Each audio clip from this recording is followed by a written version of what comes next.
Steve and Jill here. Hi. Welcome to the House Academy Show. Entertaining real estate investment talk. I'm Stephen Jack Butala. And I'm Jill DeWitt, broadcasting from the Valley of the Sun. Today, Jill and I talk about the psychology of affordable housing. Every Thursday, Jill and I have a call. We call it the Thursday Call. It's a webinar, closed webinar with all Land Academy and House Academy members. Mm-hmm. And one of my jobs that I've assigned to myself is to kind of give everybody, let's call it a 10-minute overview on what's happening in the news with real estate. Mm-hmm. Because it's really, we didn't used to do it, but this whole COVID thing twisted this housing market all around. Mm-hmm. At the beginning of COVID, we thought it was going to crash like it did in 2010. Mm-hmm. So I was trying to prepare everybody and help everybody with that. And by informing everybody of all these sources, I belong to all these sources of news feeds on real estate. And so that didn't happen, fortunately. In fact, it went the other way, and we're all a lot more successful for it. I hope you are too. What I see now predominantly, and as a result of that, when I continually go do this research for real estate for that Thursday Call, is this affordable housing topic. Mm-hmm. Over and over and over again, everyone loves to report on affordable housing, except for the core, like Data Tree itself, First American Title, Data Tree, the core and Atom Data, which I have tons of respect for. They're real estate data companies. They seem to stay out of it. They seem to know enough to just say, you know what, the market's going to set itself and that's it. And it could end right there.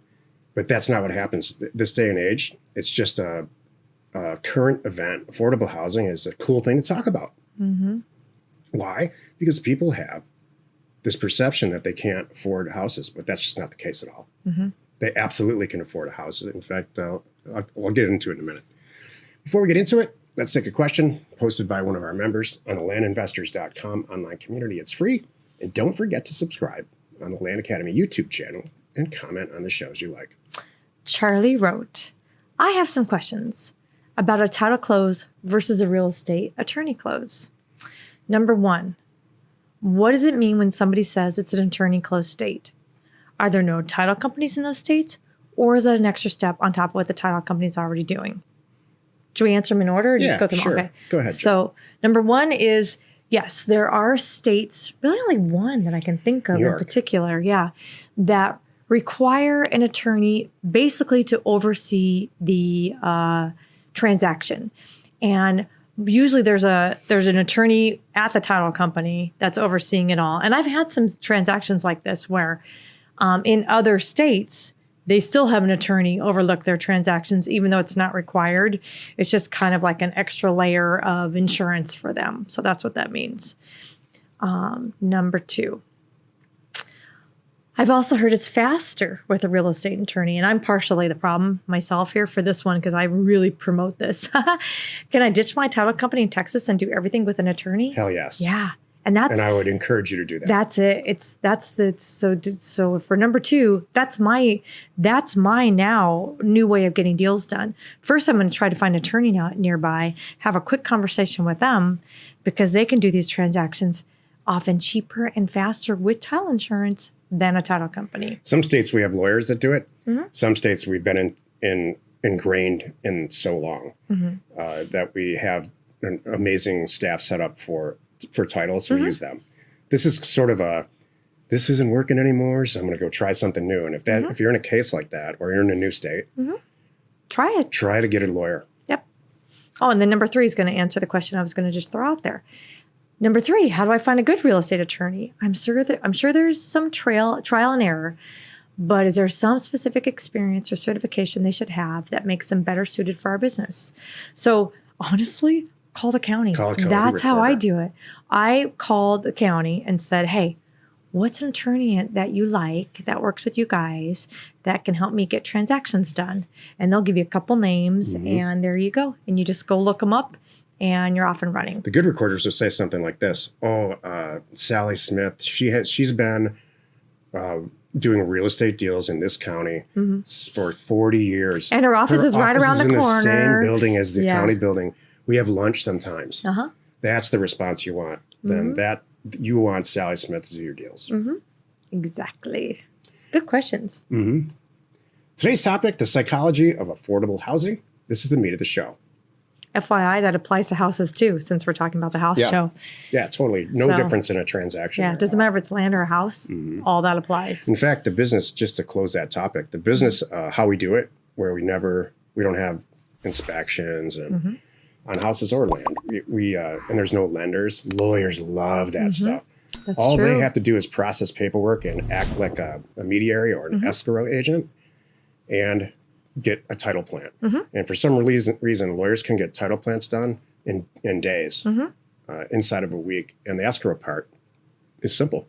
And it's cheaper. There's not a lot of oversight with lawyers. They usually own their own practice. So they're not like in a First American Title situation or any of the larger companies, there's middle managers and ways you got to do stuff. It just all adds time and frustration to everything. And the doc prep fees and the notary things. All that. The lawyers don't usually do that. Let me just back up real quick. So the lawyer is really you're going to have this kind of a conversation. You're going to call them. They're going to call you back. If you do it all right, you have a 10-minute conversation. Tell them, here's the deal. I'm the buyer. This is the seller. It's all spelled out. If this works, it's ready to go. There's no financing. No, like you just said, there's no inspection, anything like that. So what's your email? And I'll send you all the information. And the attorney says, yippee-ki-yay. Here's my email. I'll watch for it. Now you email one email with everything in there and the signed purchase agreement, everything. The attorney's going to look at this. He's going to reply and say, that's going to take me and my staff about 3 hours of our time. This is what it costs. $800 should do the whole thing. And I can have it done in 10 days. Yes. It'd be great if everything was done like that.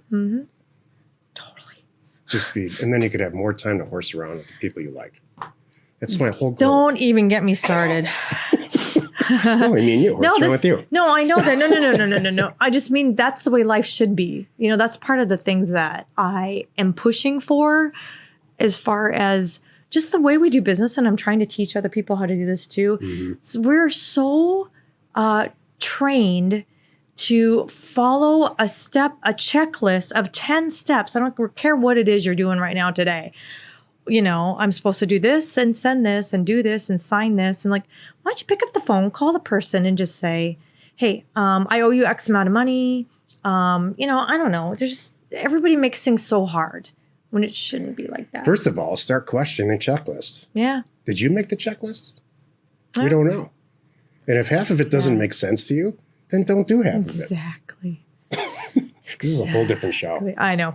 Common sense seems to be missing. There's a lot of that In the world we live in right now. I know. And this is one of my arguments. It gets to the point where you're having emails with somebody. I don't care what it is you're doing. Your emails you're getting confused. Pick up the dumb phone and call them and just say, okay, we're going off on a tangent now. Let's get back to what's important. I'm going to start this topic off with a short anecdotal story. Okay.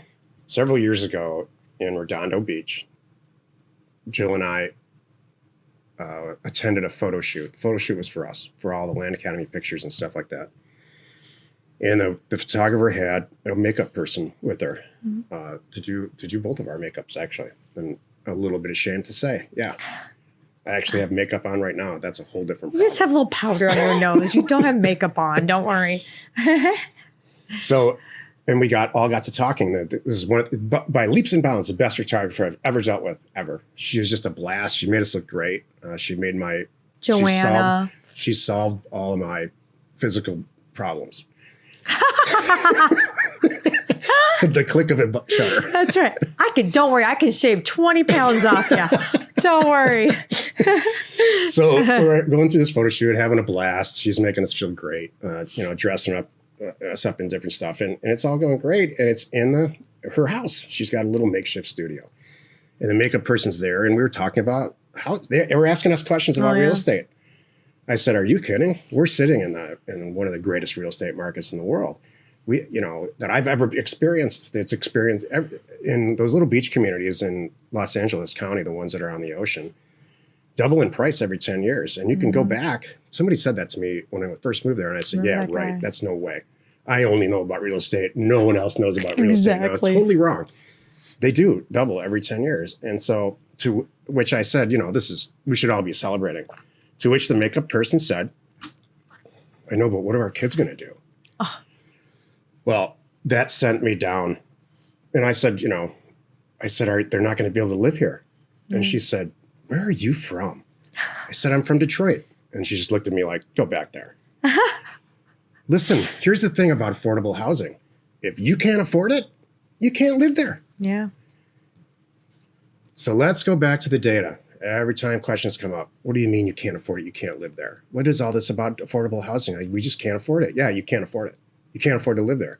There's a lot of places you can afford to live. There's a National Association of Realtors, and it's a lender association that produce weekly data on markets.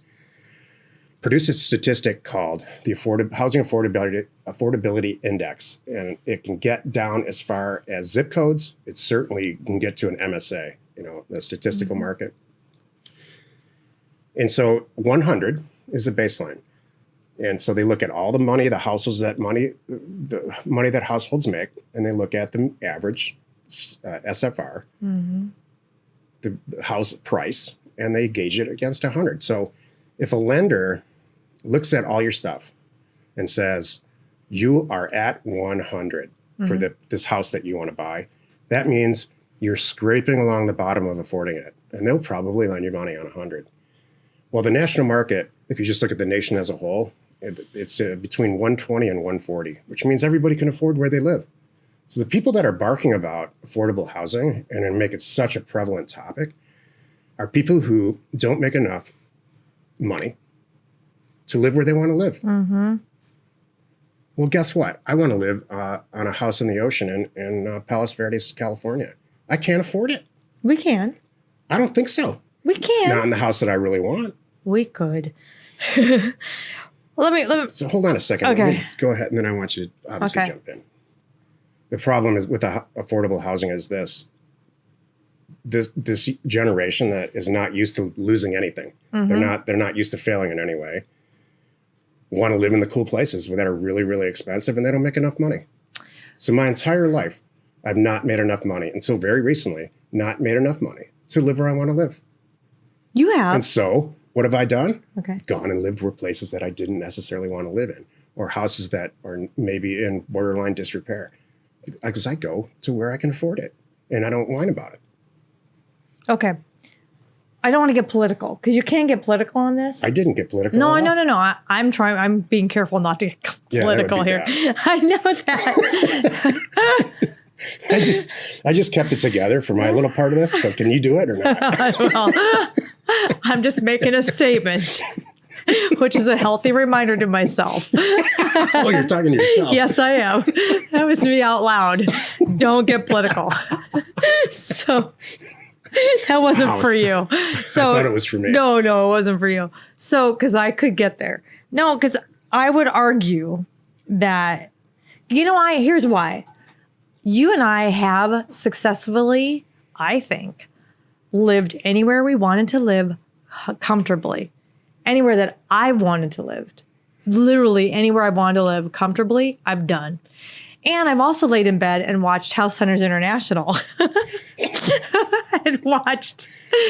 I have laid in bed and seriously watched this show at night, falling asleep, going, so that's how much it costs to rent a loft in Paris? Okay, I can do that. And that's all I needed to know. I just need to know how much it costs. I can afford it. I don't want it. But it's nice to know that I could if I wanted to. So this is the psychology of affordable living. So I'm trying to get into everybody's heads. You have two choices. And this is what we have done. We have done both of these in the past. The first thing we've done, you just described. You can move somewhere where you can afford to live, period. Story of my life. Go ahead. Right. You could, what if your job changes, life changes, you have more kids, whatever it is, cutbacks, things around you inflate and you're having trouble making ends meet.